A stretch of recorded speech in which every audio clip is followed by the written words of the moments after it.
Hi boys and girls, it's Mrs. Viviano with this week's reading lesson. Now this week we are going to be thinking and reading about getting and giving help. Can you guys think of a time when you needed help? Or maybe a time when you helped somebody? Great job, very helpful.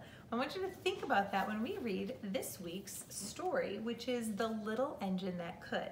This is written by Waddy Piper and it has new art by Lauren Long. So Lauren Long drew the pictures and Waddy Piper wrote the words. Now this week we're going to focus on inferring and predicting. Now to infer means using clues from things we've read and looking at the pictures and kind of figuring out what's happening in the story that the words don't tell us. To predict means to guess what happens next. So I'm going to stop a couple times throughout the story and we're going to give those a try, inferring and predicting. Now this is a fantasy story, which means it could not happen in real life. Can you see how the little engine, which is the front car of the train, has eyes and a tongue and a mouth? That doesn't happen in real life. So a fantasy is a story that cannot happen in real life. Now, I can see that there's a train. I can see that there's a clown, some toys, and an elephant that looks like a stuffed elephant. What do you think this story might be about? Yeah, a train. It's called The Little Engine That Could. I wonder what this little train could do. Let's read to find out. Chug, chug, chug, puff, puff, puff, ding dong, ding dong. The little train rumbled over the tracks. She was a happy little train, for she had such a jolly load to carry. Her cars were filled full of good things for boys and girls.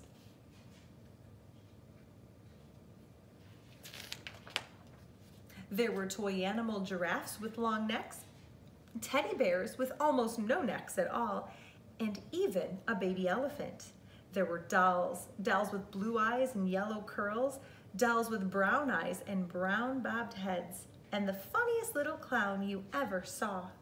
And there were cars full of toy engines, airplanes, tops, knives, pictures, puzzles, books, every kind of thing boys or girls could want.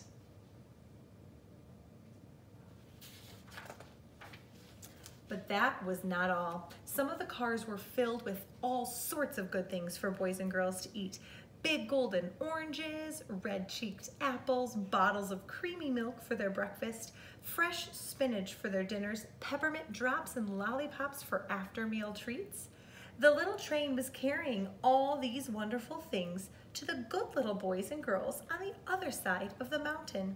She puffed along merrily. Merrily means happy. The little engine was happy.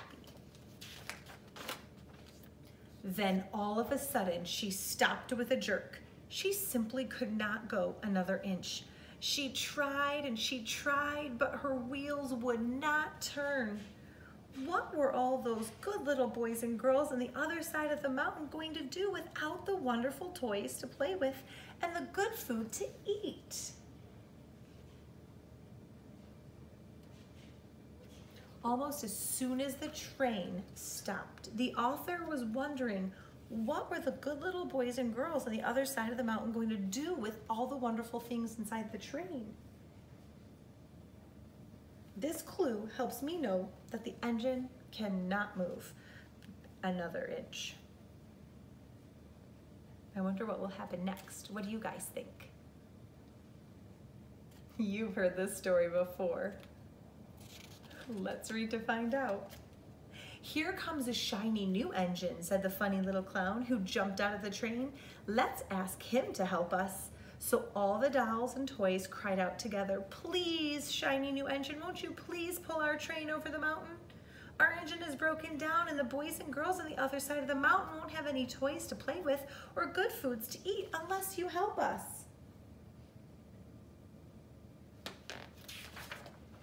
But the shiny new engine snorted. I pull you? I am a passenger engine. I have just carried a fine big train over the mountain with more cars than you have ever dreamed of. My train has sleeping cars and comfortable berths, a dining car where waiters bring whatever hungry people want to eat, and parlor cars in which people sit in soft armchairs and look out of big plate glass windows. I pull the likes of you? Indeed not.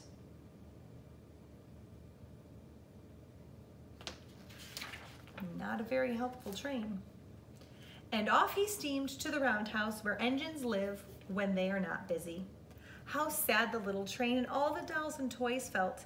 Then the little clown called out, "The passenger engine is not the only one in the world. Here is another engine coming, a great big strong one. Let us ask him to help us." The little toy clown waved his flag and the big strong engine came to a stop. Wonder if he's gonna help. What do you guys think? Maybe, let's see. "Please, oh please, big engine," cried all the dolls and toys together. "Won't you please pull our train over the mountain? Our engine is broken down and the good little boys and girls on the other side won't have any toys to play with or good foods to eat unless you help us." But the big strong engine bellowed, "I am a freight engine. I have just pulled a big train loaded with big machines over the mountain. These machines print books and newspapers for grown-ups to read. I am a very important engine indeed. I won't pull the likes of you." Is he gonna help? No. He thinks he's too important to help. And the freight train puffed off to the roundhouse. The little train and all the dolls and toys were very sad. "Cheer up," cried the little toy clown. "The freight engine is not the only one in the world. Here comes another. He looks very old and tired, but our train is so little, perhaps he can help us."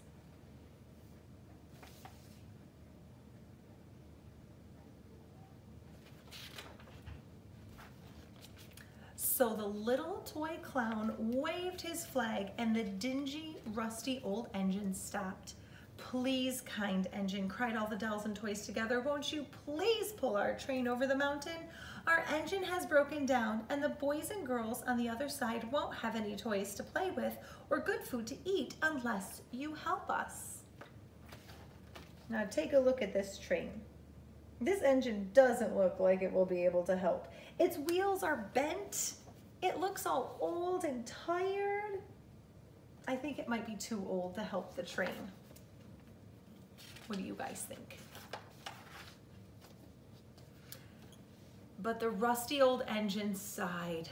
"I am so tired. I must rest my weary wheels. I cannot pull even so little a train as yours over the mountain. I cannot, I cannot, I cannot." And off he rumbled to the roundhouse, chugging, "I cannot, I cannot, I cannot." Then indeed the little train was very, very sad, and all the dolls and toys were ready to cry.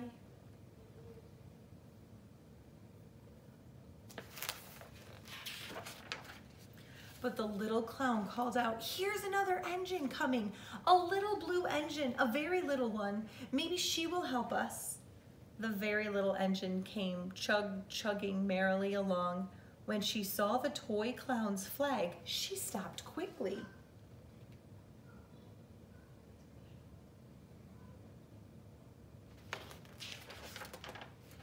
"What is the matter, my friends?" she asked kindly. "Oh, little blue engine," cried the dolls and toys, "will you pull us over the mountain? Our engine is broken down, and the good boys and girls on the other side won't have any toys to play with or good foods to eat unless you help us. Please, please, please help us, little blue engine."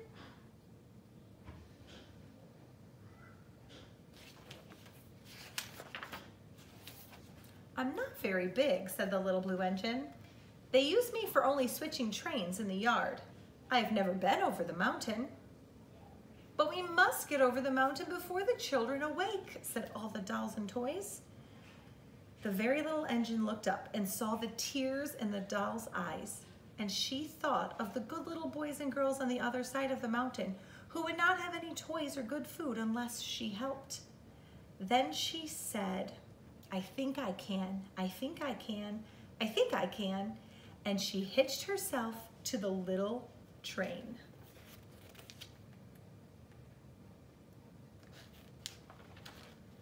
All right, let's see if she can. She thinks that she can.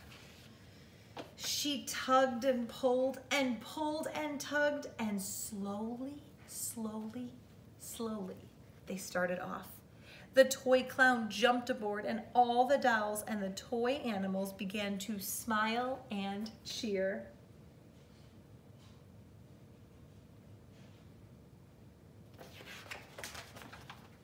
Puff, puff, chug, chug went the little blue engine. I think I can, I think I can, I think I can, I think I can, I think I can, I think I can, I think I can, I think I can, I think I can. Up, up, up, faster and faster and faster and faster, the little engine climbed. Boys and girls, why do you think she says, "I think I can," over and over and over again? Yeah, because she's trying to tell herself she can. Until at last they reached the top of the mountain.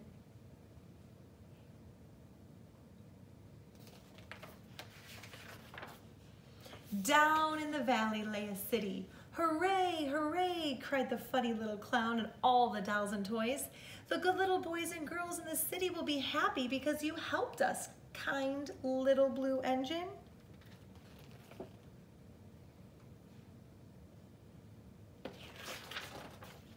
And the little blue engine smiled and seemed to say as she puffed steadily down the mountain, "I thought I could, I thought I could, I thought I could, I thought I could, I thought I could, I thought I could."